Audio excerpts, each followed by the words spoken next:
Welcome to the Steve Show. Today we're going to talk about what words attract your perfect client. And that goes for advertising, social media, when you're at an event and you're talking to a client. What are the words that come out of our mouth or are written into our copy?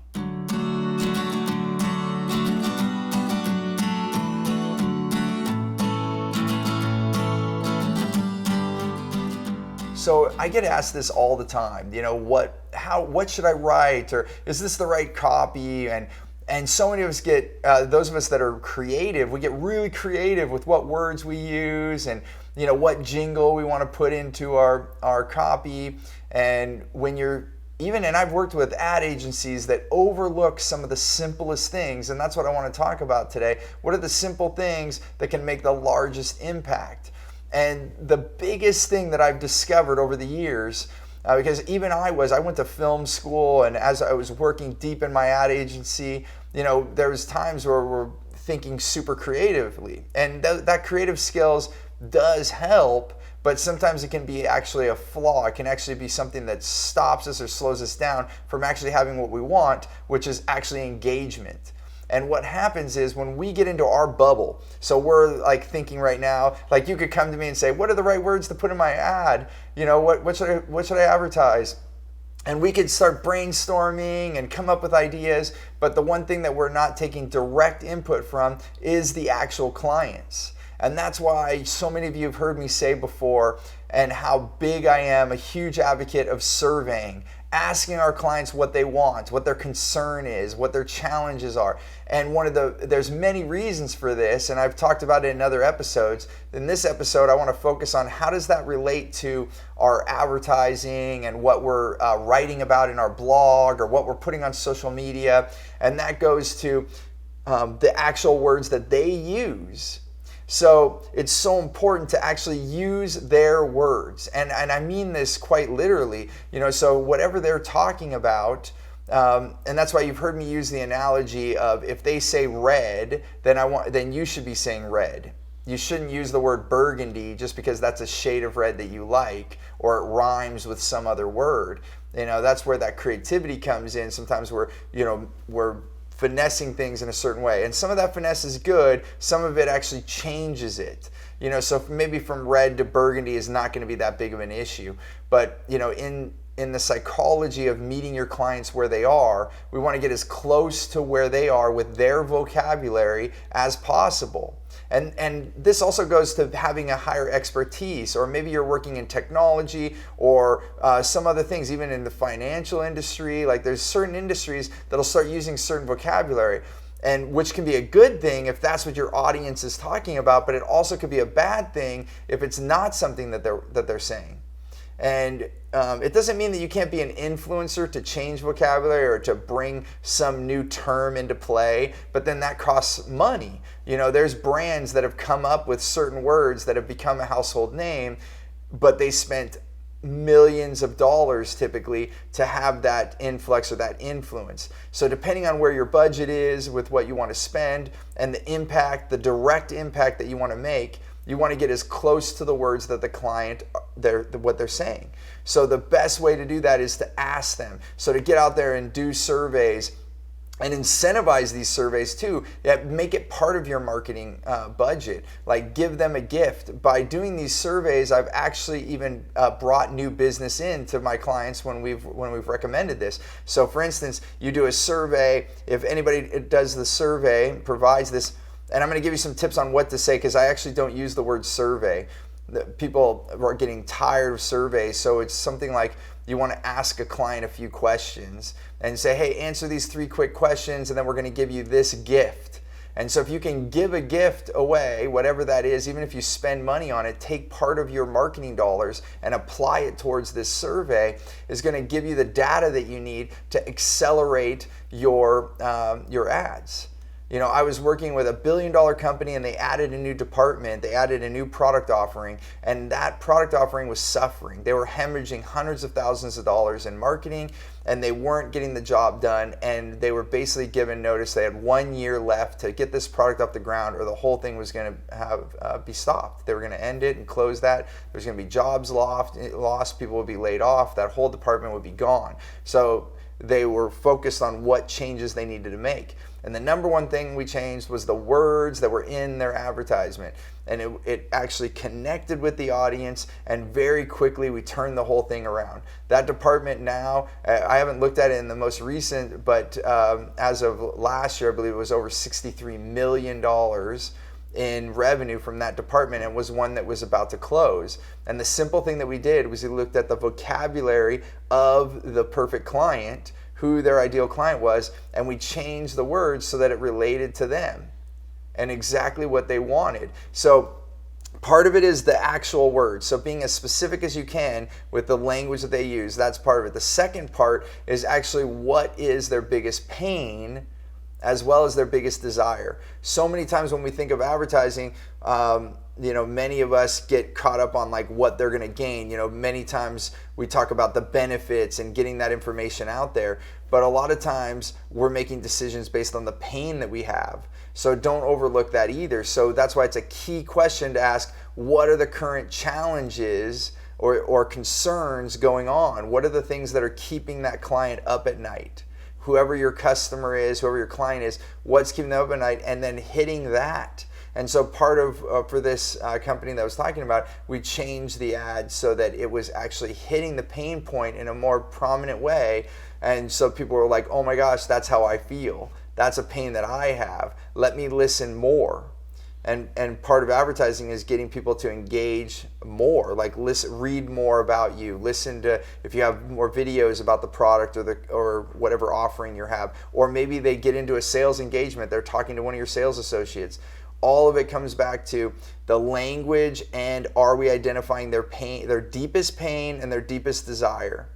So if you look at those three things, what are the words, what is the pain, and what is the deepest desire for your perfect client? Remember, we want to focus on the ideal client. Why would we focus on anything else other than that, right? Like, we don't want to talk about the clients you don't want. So the clients that you exactly want, the more precise you are, the more you're going to attract those clients over and over and over again. There's been times where I've put in the wrong word into what I'm saying, and maybe I had business coming. So that's also a detriment of it. I've had business come, and then I noticed as I did my own exercise, I do myself, I re-look at the words I'm saying, and I look at what my customers and my clients are saying, and then I tweaked it, and I've seen a jump in revenue almost immediately, because now I'm connecting and attracting the right client. So really, really, really pay attention to this.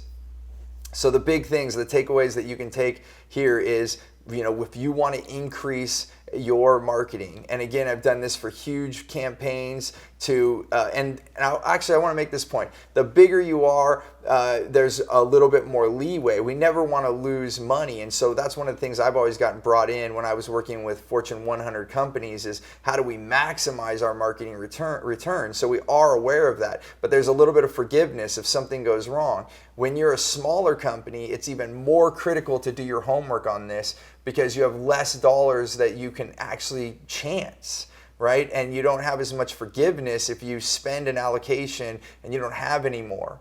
When you're working with a bigger company, we have more test dollars to do more split testing and allow for us to know, hey, which campaign hit bigger? Was it A or B? Oh, this one was the best. Now we can put more dollars towards that and keep split testing. When your dollars are smaller, it's more critical that you pay close attention to this. Get out there, ask lots of questions of your wow clients so that you know, and be very, very diligent about the words that they say, as precisely as you can. And then the next step, again, just to give you the action items, is then you want to take and see what is their biggest pain, and what is their biggest desire. And I just want to end on these final thoughts here as far as pain, because sometimes we overlook it. We're like, yeah, I cover the pain. But I want you to know that's where we connect with people. You're going to connect on a deeper level when we register with where people are with the pain that's going on in their life. And if you can connect there, then you're going to have a heck of a lot better time. And so many times I've seen, people that are creating ads or companies out there, we want to go towards the positive because part of our company is relieving that pain.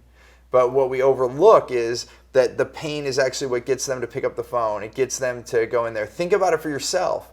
If your car broke down every day in a given month, then even if the auto mechanics keep trying to work on it, at a certain point you're going to give up on that car. It's going to be so painful that you're missing meetings, you're getting to work late, you're going to end up needing to get a new car, and it's going to be such a deep pain, you're going to be doing it and making that happen. And that's very obvious, but a lot of times we have a pain, and think of a consumer, they're walking around and they're putting a smile on their face, even though maybe they have something deep down that's causing this pain. And we tend to, kind of push that aside and forget about it. But it doesn't mean that it goes away. It's still there. And so if you truly want to help your clients with whatever you're doing to take away pain from a client, whatever you're doing, even if you're in entertainment, where you're helping people laugh, or you're getting them out of their mind of where they are, to listen to music or to do it, whatever it is, if you can bring the pain point in to get them to come to gain that entertainment, you can pull it full circle. Even just to give an analogy, think of storytelling in general. Storytelling is a big part of advertising or marketing. We want to tell a story. Well, think of the best movies that you've watched. There's always conflict. There's always an up down. There's up and down, right? There's a conflict and resolution. If I was sitting here and everything was staying the same the whole time that I was in a movie and nothing changed and I was always happy, every scene I was just happy, the next scene I was happy, the next scene I was happy, you would turn the movie off. It's when we have these ups and downs. Like, even if you think of Star Wars, the first movie, which is called Episode 4, and you think of the time when they were going in, Luke Skywalker and Han Solo, they were going in to save the princess, and they get there, they shoot some stormtroopers, they get into the cell block where she is being imprisoned, they get her out, and they're rejoicing, hey, you found me. There's like a calm moment, you're like, wow, they found the princess. But then guess what happens? More stormtroopers come, they're shooting, and now they can't get out. So finally Princess Leia shoots the trash chute, and they end up down into the trash. Now they're away from the stormtroopers, so there's a bit of a victory, but all of a sudden they find themselves in trash.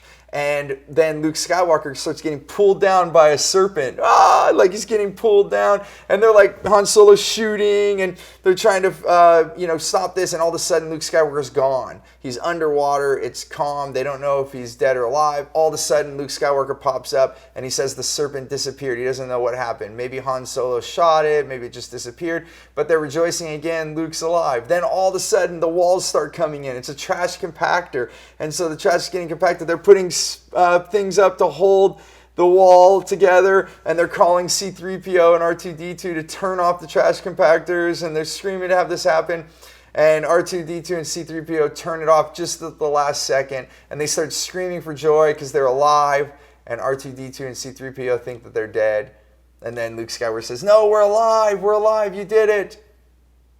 Think of it, that's about 5 minutes of the movie. Under 10 minutes, like maybe 5-7 minutes of the movie, and look what we just did. Up and down, up and down, up and down. And the point of that is, this is the way human nature, this is the way storytelling happens. So when you're thinking about your advertisements, and you're thinking about your blog entries, and you're thinking about what you say on social media, don't just think about, oh, hey, we do celebrate, and let's celebrate sometimes. But also, I want you to think of the psychology of the humans, just human beings in general. We have certain conflicts, and then we have certain resolutions, and it's that conflict and resolution that we live by. And that's why we enjoy movies so well, because something happens in our life, we make a decision and we move forward, or we don't make a decision, and then you see the impact of that, this cause and effect. So I want you to think about that as you're putting together what you're saying is, what is the pain and what is the result? And the result is more important than the how. Sometimes also in advertisings, people start teaching too much, and then we disconnect from the audience. They just want to know what the result is, and a lot of the purpose, what I teach, is get the advertisement so people pick up the phone, so they come into your retail establishment, whatever they're doing, and then let that conversation go. Or that if they're online, if you're doing e-commerce, that you get them to the next page where they're looking at the buying experience. They're digging deeper into the product offering, and we're buying time, because the first thing we have to do is get their attention. And that's what I'm talking about today. How do you get their attention? You use their words, you talk about what pains they're going through, and then you talk about the results, the actual thing that they're going to gain if they were to choose to work with you. And if you focus on those three things, you're going to have a higher engagement. And if you don't, then that means you need to go back and work on it. Because as I've often said, there's only two things that can go wrong in your advertising. You're talking to the wrong person, or you're saying the wrong thing. So, if it doesn't work with what I'm saying right now, then you have to look at, where are you placing the ad? Where are you talking to people? Are you talking to the right people? And if you are, then you just got to keep tweaking the words. You got to keep surveying your clients and find out how you can change the words. You got to keep looking at their pain, and you got to keep looking at what you are providing to them. And if you just focus on these simple things, you can make a huge impact in your marketing and your advertising effort. I hope this was valuable. I hope you got a huge benefit from this. And if you take action on it, you'll actually start to see the results. And I'd love to hear what you have to say. Ask questions. Let me know how I can help you further. And until the next video, remember, choose gratitude and create freedom.